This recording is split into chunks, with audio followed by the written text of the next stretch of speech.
Chilli powder అన్ని రకాల వంటలకు పచ్చళ్లకు సరైన chilli powder. No colour no chemicals. ఇది ఏంటంటే చాలా నిజంగానే చాలా బాధాకరమైన విషయం. ట్విన్స్ అనుకుంటా పిల్లలిద్దరు వాళ్ళు చెప్పడము. ట్విన్స్ పిల్లలిద్దరు ఒకేసారి ఫీడ్ ఇచ్చిన తర్వాత కొంచెం సేపటికి వెళ్ళి చూస్తే ముక్కుల్లోంచి పాలు వచ్చేసినాయి, అవును, చనిపోయి ఉన్నారు, హాస్పిటల్కి తీసుకెళ్లేసరికి అనేది ఎలిగేషన్. ఇక్కడ ఏంటంటే breast feeding versus formula feeding, అంటే బ్రెస్ట్ మిల్క్ ఫార్ములా మిల్క్, ఇక్కడ రెండింటి గురించి కాంట్రవర్సీస్ ఎప్పటి నుంచో నడుస్తున్నాయి. ఇప్పుడు ఫార్ములా ఫీడ్ అనేది బ్రెస్ట్ మిల్క్ని ప్రత్యామ్నాయంగా తీసుకొచ్చారు. ఎందుకంటే కొంతమందికి మిల్క్ రాకపోవచ్చు, కొంతమందికి తల్లి దూరం అవ్వచ్చు, అంటే కొంతమందికి డెలివరీలోనే తల్లి చనిపోవడము, లేకపోతే తల్లి దూరంగా వెళ్ళిపోవాల్సి రావచ్చు. సో రకరకాల కారణాల వల్ల ఎవరైతే బ్రెస్ట్ మిల్క్ ఇవ్వలేరో వాళ్ళకి మిల్క్ అయితే అవసరమే. బిడ్డలకి అట్లీస్ట్ 6 months ఎక్స్క్లూజివ్ మిల్క్ మీదే ఉంటారు వాళ్ళు, సాలిడ్ ఫుడ్ అప్పుడే పెట్టలేము. సో అందుకని ఫార్ములా మిల్క్ అనేది తీసుకొచ్చారు. ఫార్ములా మిల్క్ నిజంగా చాలా మంచిది. అంటే దాంట్లో అన్ని బ్రెస్ట్ మిల్క్కి ఈక్వల్గా తయారు చేయడానికి అన్ని కంపెనీస్ అన్ని రకాల జాగ్రత్తలు తీసుకుంటారు. కానీ మనం కొన్ని చూసుంటాం, కొన్ని కల్తీ కలుపుతారు, అది నిజంగానే డేంజరస్. కానీ ఇట్లా చనిపోవడము విత్ మిల్క్ అనేది మనం దాన్ని కొంచెం డీప్గా ఎంక్వైరీ చేయాలి. ఎందుకంటే పడలేదు అంటే, ఒక మనకి ఫార్ములా మిల్క్లో వాట్ ఎవర్ కలిపేది పడలేదు అంటే ఫస్ట్ టైమే పడకూడదు. ఓకే, ఫస్ట్ టైమే అంటే అప్పుడే చూపించాలా. అది అనేది కొన్ని రోజుల తర్వాత, అంటే కొన్ని గంటల తర్వాత, కొన్ని రోజుల తర్వాత అనేది, అంటే కొన్ని గంటలు అంటే 2 days 3 days తర్వాత, అంటే అది మనం దాని ఎఫెక్టా అనేది చూసుకోవాలి. ఇప్పుడు ఈ సినారియోలో నాకు అర్థమైంది ఏంటంటే, ఒక డాక్టర్గా అంటే మేము కౌన్సిలింగ్ ఇస్తుంటాం, ఫీడింగ్ ఎలా ఇవ్వాలి అలాంటివి. నాకు కనిపించింది ఏంటంటే రీగర్జిటేషన్ అంటాం, అంటే ముక్కుల్లోంచి వచ్చేస్తుందంటే పొట్టలో మిల్క్ లంగ్స్లోకి వెళ్ళి ముక్కుల్లోంచి రావడం, దాన్ని రీగర్జిటేషన్ అంటాం. అంటే మనకు కూడా కొన్నిసార్లు నీళ్లు పొలమారినప్పుడు ముక్కుల్లోంచి కారిపోతాయి, అంటే అది పొరబోయింది అంటాం. Yes, exactly. ఎందుకంటే అన్నవాహికలోంచి ముక్కులోంచి కనెక్షన్ ఉంటుంది. అన్నవాహికలోంచి ఎలాగైతే లంగ్స్ లోకి గొంతులోకి కనెక్షన్ ఉంటుందో ముక్కులోకి కనెక్షన్ ఉండి ముక్కులోంచి లంగ్స్కి వెళ్ళే అవకాశం ఉంటుంది. అందుకని మనం ఏం చేస్తాము, మిల్క్ ఇచ్చిన తర్వాత ఎప్పుడు కూడా భుజం మీదేసి కొడతా ఉంటాం, అవునా? ఆ తల్లి కానీ లేదు మన గ్రాండ్ మదర్స్ కానీ ఫాదర్ కానీ యూజువల్గా అవి తడుతూ ఉంటారు. తడుతూ ఉన్నప్పుడు ఏంటంటాం అంటే బర్పింగ్ అంటాం, దాన్ని తట్టడం కూడా ఇలా తడతాం, అంటే ఇలా తడతాం. ఇలా తట్టినప్పుడు ఏమవుతుంది అంటే ఎయిర్ అనేది బయటకు వచ్చేయాలి, వాళ్ళు తేపాలి.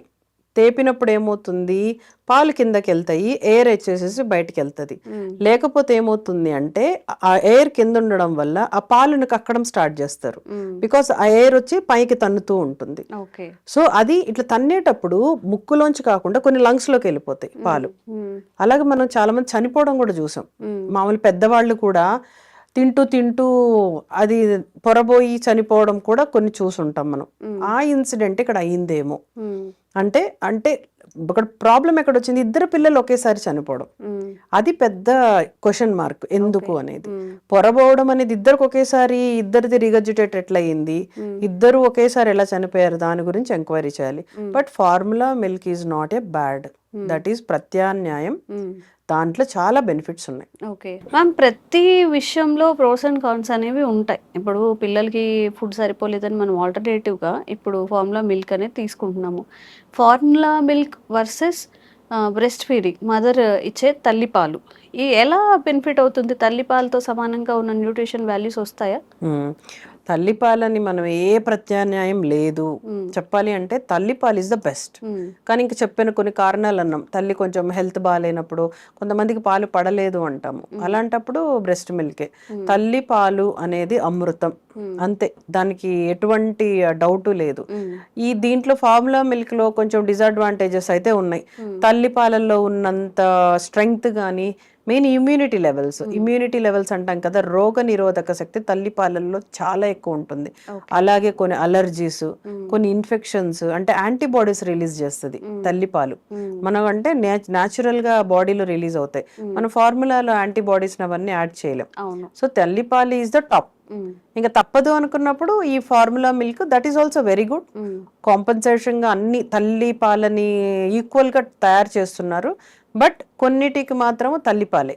సో తల్లిపాలని మనం ఎప్పుడు మార్చొద్దు, వీలైనంత వరకు తల్లిపాలే. 1 year వరకు తల్లిపాలు ఇస్తే చాలా స్ట్రాంగ్ గా ఉంటారు. తల్లిపాలతో పెరిగిన పిల్లల యొక్క మేధాశక్తి అంటే ఐక్యూ కూడా డిఫరెంట్ అని కొన్ని స్టడీస్ ఉన్నాయి. అంటే నాట్ ఓన్లీ ఇన్ఫెక్షన్స్ ఎదుర్కోవడమే కాకుండా వాళ్ళకి ఐక్యూ లెవెల్స్ కూడా కొంచెం ఎక్కువ ఉంటాయి అనేది స్టడీస్ షో. తల్లిపాలు ఎక్కువగా తీసుకున్న పిల్లల్లో సో తల్లిపాలే మన ప్రిఫరెన్స్. తల్లిపాలు ఇంకా దొరకలేదు వేరే ఏవో కారణాల వల్ల అంటే అఫ్ కోర్స్ ఇంకా మనకి వేరే దారి లేనప్పుడు ఫార్ములా ఫీడ్ వాడతాం. బట్ ఫార్ములా ఫీడ్ ని వాడేటప్పుడు కేర్ ఎక్కువ తీసుకోవాలి. అంటే హైజీన్, ఏదో ఎప్పుడో కడిగిన డబ్బాల్లో పోసేయడము, ఏదంటే అది నీళ్లు వాడడం ఇలాంటివి చేయకూడదు. బికాజ్ ఇన్ఫెక్షన్స్ వస్తూ ఉంటాయి. సో అన్ని కూడా స్టెరైల్ అంటే మంచిగా వేడి నీళ్ళల్లో కడిగిన గిన్నెల్ని వాడాలి. ఆ పౌడర్ ని బాగా కలపాలి, ఉండలుగా కలపకూడదు. ఎందుకంటే ఆ పార్టికల్స్ ఏవైతే పౌడర్ ఉంటుందో పిల్లల పొట్టలోకి కానీ ఒకవేళ అంటే బాటిల్లో కాకుండా గ్లాసు స్పూన్ ఇచ్చే వాళ్ళలో అది అలాగే వెళ్ళింది అనుకోండి, పేగులు అతుక్కుపోతుంది. అది అక్కడ మళ్ళీ ఇన్ఫెక్షన్ వచ్చే ఛాన్స్, ఎందుకంటే పాల పొడి కదా ఇదంతా. సో ఇన్ఫెక్షన్ ఛాన్సెస్ ఎక్కువ ఉంటుంది. సో నీట్ గా గుండలు లేకుండా కలపాలి, మంచిగా అప్పటికప్పుడే ప్రిపేర్ చేయాలి, ఎక్స్పైర్ అయిందో లేదో చూసుకోవాలి. ప్రతిదీ కొంచెం జాగ్రత్తగా అయితే ఉండాలి.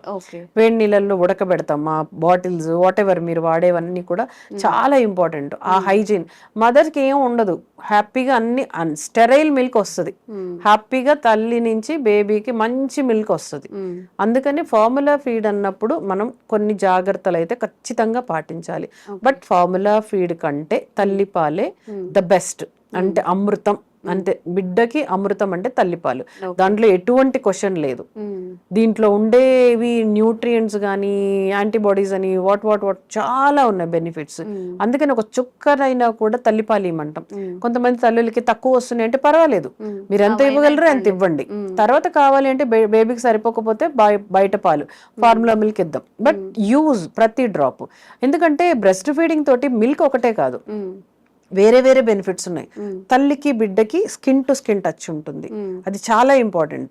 అంటే బేబీ యొక్క మానసిక అంటే ఎదుగుదల అంటాం, అంటే ఆ టచ్ ఈజ్ వెరీ ఇంపార్టెంట్. అందుకనే కంగారు మదర్ అని ఇప్పుడు ఒక కాన్సెప్ట్ ఒకటి ఉంది. బిడ్డ పుట్టంగానే తల్లి పొట్ట మీద వేస్తాం, ఆ టచ్ వెరీ ఇంపార్టెంట్. ఆ టచ్ వల్ల బేబీలో మానసిక ఎదుగుదల ఒకటి, తల్లికి మిల్క్ తొందరగా రావడం ఒకటి. అందుకని ఆ టచ్ సెన్సేషన్ కోసం కూడా తల్లిపాలు. అలాగే బిడ్డకే కాదు మదర్కి కూడా బ్రెస్ట్ ఫీడింగ్ వల్ల చాలా బెనిఫిట్స్. తల్లి పాలు ఇచ్చే తల్లికి వెయిట్ రిడక్షన్ నుంచి రకరకాల షుగర్స్ అని ఒబేసిటీ అని అవన్నీ కూడా తగ్గుతాయి. తల్లికి కూడా మంచిది ఇది. తల్లి ఒక్కటే బేబీకి ఒక్కటే కాదు, తల్లికి కూడా బ్రెస్ట్ మిల్క్ ఇవ్వడం చాలా మంచిది. బోల్డ్ లాభాలు ఉన్నాయి. అందువల్ల always prefer breast milk then only formula milk. Okay. So ఈ ఇష్యూలో అయితే ఫార్ములా మిల్క్ వల్లనే జరగలేదు అనేది మనం అనుకోవచ్చు. ఎందుకంటే ఫార్ములా మిల్క్ అనేది ప్రత్యామ్నాయంగా వచ్చింది. దాంట్లో ఏదో పాయిజన్ కలపడం, ఏదో మేబీ కల్తీ ఏమన్నా ఉంటే ఆ డబ్బాని ఎక్స్పైరీ డేట్స్ అలాంటివి చూసుకోవాలి. ఏమన్నా అడల్టరేషన్స్ అంటాం కొన్నిటిల్లో. ఇప్పుడు మనం చూస్తుంటే ఆవాల్లో ఏదో కలుపుతారు, మెంతుల్లో ఏవో ఉన్నాయి కదా, అటువంటి అడల్టరేషన్ ఏమన్నా జరిగిందా ఆ డబ్బాని మనం ఎక్స్పైర్ చేసుకోవాలి. అలాగా తర్వాత మన బేబీ పోస్ట్ మార్టంలో తెలుస్తుంది రిగర్జిటేషన్ అది. అంతేగాని formula milk on the whole చెడ్డది అనడానికైతే లేదు. మనం ఆ భయాలు అయితే పెట్టుకోవద్దు.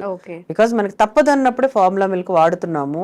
ఆ భయం ఉంటే తల్లులకి కన్ఫ్యూజన్, మరి ఏమి ఇవ్వాలి అనేది. ఎందుకంటే ఇప్పుడు గేదె పాలు, ఆవు పాలు వీటికి కూడా చాలా రకాల డౌట్స్ ఉన్నాయి. పాతకాలంలో గేదె పాలు ఇచ్చేవాళ్ళు, ఫార్ములా మిల్క్లు ఎక్కడివి అప్పుడు తయారు చేయకముందు గేదె పాలు పల్చగా చేసి ఇచ్చేవాళ్ళు. సో ప్రతిదానికి ప్రాబ్లమ్స్ ఉన్నాయి. సో భయపడుతూ కూర్చుంటే కాదు, ఫార్ములా మిల్క్ బ్యాడ్ అయితే కాదు. ఈ పొజిషన్లో అంటే ఆ సినారియోలో ఏమైందో మనం ఎంక్వైరీలో తెలుసుకోవాలి.